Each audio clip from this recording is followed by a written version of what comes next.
ওয়াজ মাহফিলে আজকাল অনেক বক্তাকে দেখা যায় হিন্দি অথবা বাংলা সিনেমার গান ইত্যাদি নকল করে তারা ওয়াজ করে থাকেন। ইসলামী দৃষ্টিকোণ থেকে এই কাজটি কতটুকু গ্রহণযোগ্য? ভাই হারুন, খুবই গুরুত্বপূর্ণ এবং জীবনঘনিষ্ঠ একটি প্রশ্ন আপনি করেছেন। যে এই বিষয়টি আমারও দৃষ্টিতে এসছে। আসলে অনেক বক্তারা আজকাল দেখা যায় ওয়াজের মাহফিলগুলোতে তারা বিভিন্ন রকমের গানের কলি তারা বলেন, উচ্চারণ করেন, আবৃত্তি করেন এবং হিন্দি, বাংলা, সিনেমার বাইরের বিভিন্ন রকমের গান তারা পরিবেশন করে থাকেন দর্শকদের মাঝে। দর্শকরা বেশ আনন্দ পেয়ে থাকেন। কোরআনে কারিমে আল্লাহ সুবহানাহু ওয়া তাআলা আমরা কিভাবে দাওয়াত পেশ করব, আল্লাহর পথে মানুষকে আহ্বান করব, সে বিষয়ে নির্দেশ করেছেন তার রাসূল সাল্লাল্লাহু আলাইহি সাল্লামকে।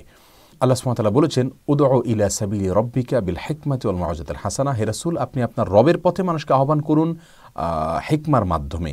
হিকমার ব্যাখ্যায় তাফসীর ইবনে কাসির, ইবনে জারীর রাহমাহুল্লাহর উদ্ধৃতি দিয়ে বলা হয়েছে যে এর মানে হলো কোরআন এবং সুন্নাহ, অর্থাৎ কোরআন এবং সুন্নাহ দিয়ে মানুষকে আল্লাহর পথে আহ্বান করুন, ওয়াল মাউইজাতিল হাসানা, এবং সুন্দর উপদেশ দ্বারা।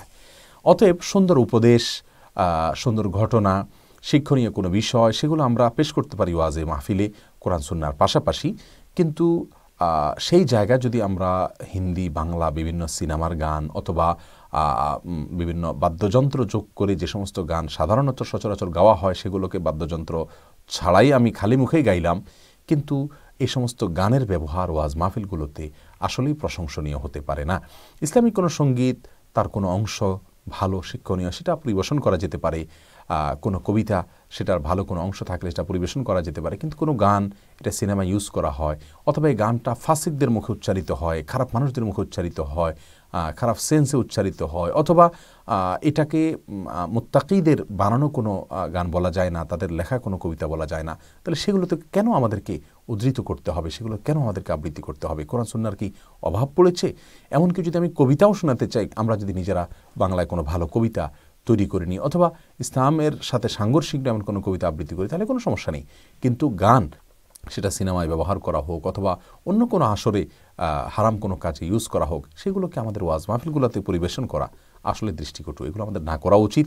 এবং যে গানের কথার ভিতরে হয়তো খারাপ তেমন কিছু নাই, কিন্তু সেটার ব্যবহার হয়ে থাকে খারাপ ক্ষেত্রে, সেটাকে আমরা ওয়াজ মাহফিলগুলোতে বলা খুব বেশি প্রশংসনীয় নয়।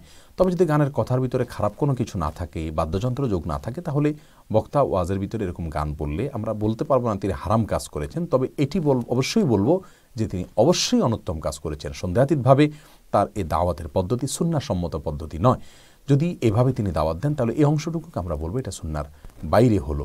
কারণ কোনো ফাসেক, ফাজের দের কোনো গানের অংশ হারাম কাজে ব্যবহৃত হয়, সেরকম কোনো গানের কলি, এগুলোকে আবৃত্তি করে এ ধরনের ওয়াজ মাহফিল করা, মানুষকে নসিহত করা, কোরআন সুন্নাহর পথে আহ্বান করা, এটি সালাফে সালেহিন দ্বারা ইসলামের পূর্বসূরি মানুষদের থেকে, নেককার ওলামা ইকরামদের থেকে এটি বর্ণিত হয়নি। বিধায় এটি আমাদের পরিহার করা উচিত। কোরআন এবং সুন্নাহ এত পরিমাণ উপদেশ রয়েছে যেগুলো, সেগুলো দিয়ে আমরা শেষ করতে পারবো না। আল্লাহ তাআলা আমাদের সকলকে সুন্দরভাবে কোরআন এবং সুন্নাহকে উপস্থাপন করার তৌফিক দান করুন। এই সমস্ত হেঁয়ালিপনা, ভাড়ামোপনা অথবা মানুষকে নিছক বিনোদনের জন্য এ ধরনের গানের আশ্রয় না নিয়ে আমরা শুদ্ধ, সুন্দর অনেক ভালো ভালো কবিতা আছে, সেগুলোর আশ্রয় নিতে পারি। আল্লাহ তাআলা আমাদেরকে সেই তৌফিক দান করুন।